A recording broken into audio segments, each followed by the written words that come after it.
This is an examination of the hidden human condition. This is the Hidden Killers Podcast. The Hidden Killers Podcast. With Tony Bruschi. We're going to talk about the dentist that poisoned his wife. You probably heard about this. James Craig in Colorado slowly poisoned his wife. Then, while she was dying in the hospital, flew his mistress in from Texas to help him grieve and deal with it. Dr. John Delatore is with us to discuss the psychological part of this. He's a licensed psychologist. John, I struggle with these cases. I find them extremely interesting. But what is it in some individuals that the logic of getting a divorce, the logic of, I guess, pushing the other person away, which he was already doing through his marital indiscretions.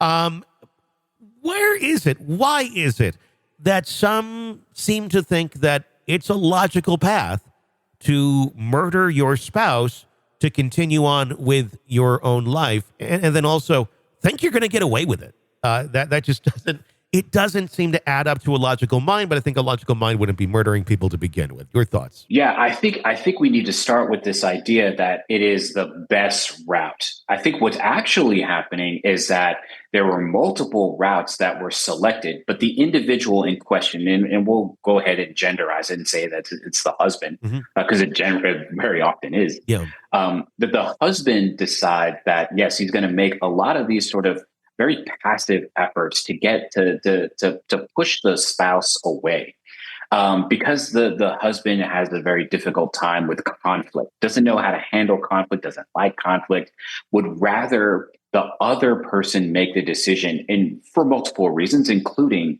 that it will protect the husband's emotions if he's able to push her away and she decides to leave. He can tell himself, see, she never wanted me to begin with.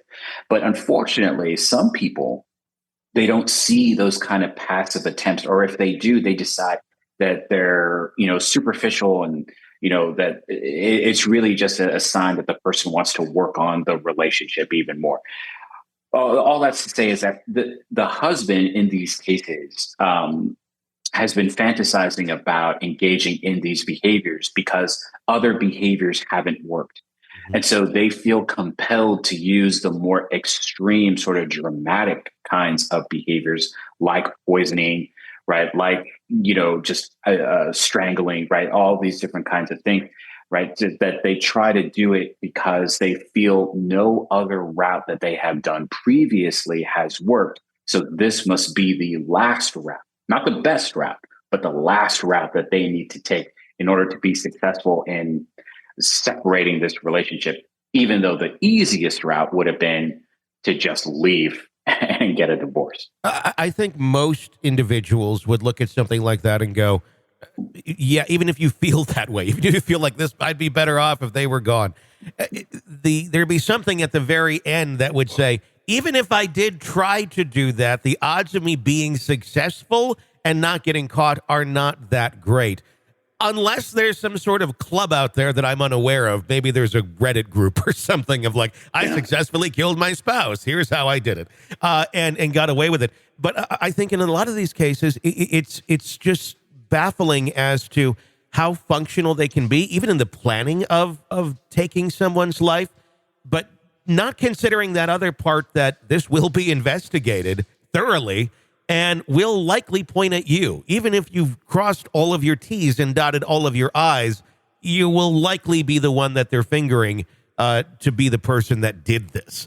How is that missed in situations like this, whether it be the dentist, whether it be Bryan Walshe, who does all the Google searches, even to Alec Murdaugh? I mean, there seems to be so many logical and smart decisions made, and then just utterly like the work of a 7-year-old. I think most of the time it is considered, but it's either deemed irrelevant, or through the person's narcissism or naivete, right? That they believe that the behaviors that they are engaging in won't actually lead back to them. And I think that's the distinguishing aspect is that, yeah, maybe the cops discover that it's homicide, but they're not going to blame me. I wouldn't be surprised if there is a subreddit, right, that they've all Yeah. looked at Yeah. that says that this is how I got away with murder, which once again, anything that you find on the internet is not true. Don't believe any of that stuff. And they do, and that's how they end up getting caught. It is part of the narcissism, isn't it? I mean, it takes us. That's why it's not everybody's killing their spouse, because not everybody goes to that extreme in their ways of thinking and thinking that they're always smarter than the room. In terms of trying to prevent these sort of things, I mean, how do you go about it? Obviously, being aware of abuse and things of that nature. As far as we know, in a lot of these cases, there isn't abuse leading up. There may be cheating, there may be this or that, which in itself is a form of mental abuse and such. But there's not always a big track record of the police going to the house because, somebody's beating the other person. Sometimes it's just a very, very dramatic event. Is this something where there should be more awareness for spouses in general, whether it's male or female, of, hey, if your significant other is exhibiting these traits, maybe they're very narcissistic in their ways of thinking. They seem to be, capable of doing some extreme behaviors over here. What's to say they're not going to do something over there? Again, it's hard to look at when you're that close to it, though. But how do you get in the mind and the homes of people who may have a spouse like this and, raise a little bit of awareness of maybe you shouldn't be in this relationship? I will agree with all of that. The idea that, there should be things that as a spouse you should be aware of, that if your spouse is engaging in these sort of yellow and red flag behaviors, that those should be taken seriously. And you should be considering sort of your own personal safety within that relationship. The problem that I have with it is that it puts the onus on the spouse, right? It puts the onus on the non-hurtful spouse. It does. What I'm going to say is that in order to stop these kinds of things, we have to stop teaching, particularly men. We have to stop teaching them that they're entitled to things that they're not entitled to. We should teach them how to be more accessible to their emotions, how to express those emotions appropriately and healthily. We should, advocate for mental health being acceptable throughout every single developmental stage from birth until death. Once we're able to teach the person not to put your hands on someone, I think we'll have a much safer society.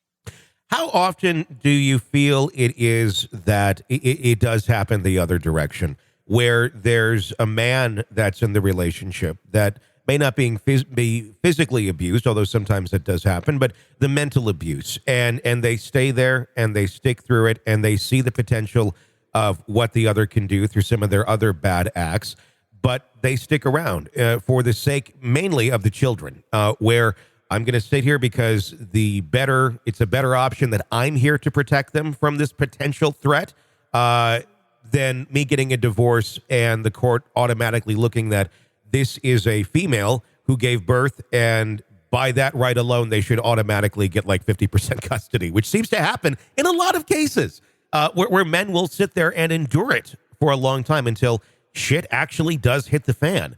Is there a lot of men in the world here that kind of suffer in silence about this because of that sort of fear? I know I was one of them. Yeah, absolutely. There's more there, when it comes to the opposite side, I know I had genderized it from before, but when it comes to the opposite side of women abusing men, that happens a lot more than we think of, because men have a tendency to not express the abuses that they're suffering because of the same kinds of issues where they're not able to discuss what is going on in a healthy way. So men are put in very difficult positions when it comes to the court system. But it's once again, are you putting yourself in a position where you are documenting everything that's going on?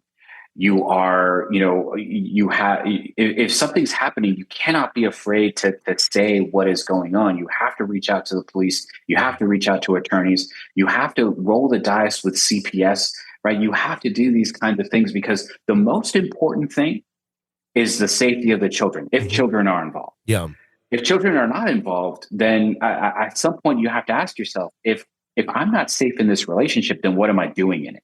Sure. So So yes, safety of the children, number one. But if that's not something that's applicable to you, you have to start considering whether or not this relationship is safe and healthy. And if your needs are not being met, then you should find a way of extricating yourself from that relationship in a safe way. I feel like a lot of men feel stuck in things like that, as do women. I'm in no way discounting that. I'm just talking about an area that does not get, I think, the attention that it deserves, because I think it goes on far more frequently than we hear about, mainly because men don't want to talk about it. They don't want to be that person where they're viewed as weak or this or whatever bullshit there is. But I think they're out there quite often, and it never gets addressed, and I think it really is very similar. It's I'm going to protect the kids, because even if you do cross your T's and dot your I's and you have all the evidence and you have things documented, I mean, unless it's on video, the court system is going to be very lenient and very 50-50. You can have all those things, in writing and good evidence, but then you are asking the system to work correctly, which it rarely does.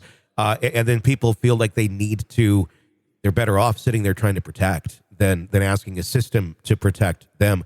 Does there need to be more reform in that area? Does there need to be better and more uniform standards of what we consider in terms of evidence when we're considering who should be a parental figure in someone's life? Oh, absolutely. But I think when it comes to something like that, as a society, are we willing to deal with the consequences that come from those reform committees? Because it could easily be an example could be that parents need to have a license, right? That you have to go through some kind of parental training like we would through driver's licenses, that you have to be licensed in order to be a parent. Are we as a society really willing to say that the system that is in place must dictate how families need to be run? And I'm not sure that we're in that place yet. No. But the consequence of that is also that if you're in a particular, group, then you have a possibility that the system does not work in your favor. So which of the two are you willing to accept? Are there other options? Sure, there are. But can you guarantee that any of those other options would be beneficial to you as a single member of a particular group? No, you can't. So we have to deal with what we have in place. And should reforms be done? There absolutely should be judicial reforms be done. Should more people have a say in what goes on? Absolutely. But are we as a society willing to accept the changes that are associated with that reform? I don't know that we're there yet. This is an examination of the hidden human condition. This is the Hidden Killers Podcast. The Hidden Killers Podcast. With Tony Bruschi. Dr. John Delatore, thank you so much for joining us and bringing us your insights into the very bizarre subject of murdering your spouse and how people get there. And God, I hope that Reddit group does not exist.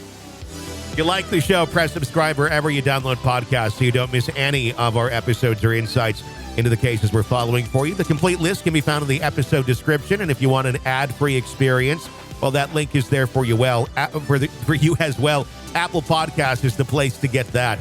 You can sign up and even try it for 3 days free to be a premium subscriber of the program. My name's Tony Bruschi. Stay with us.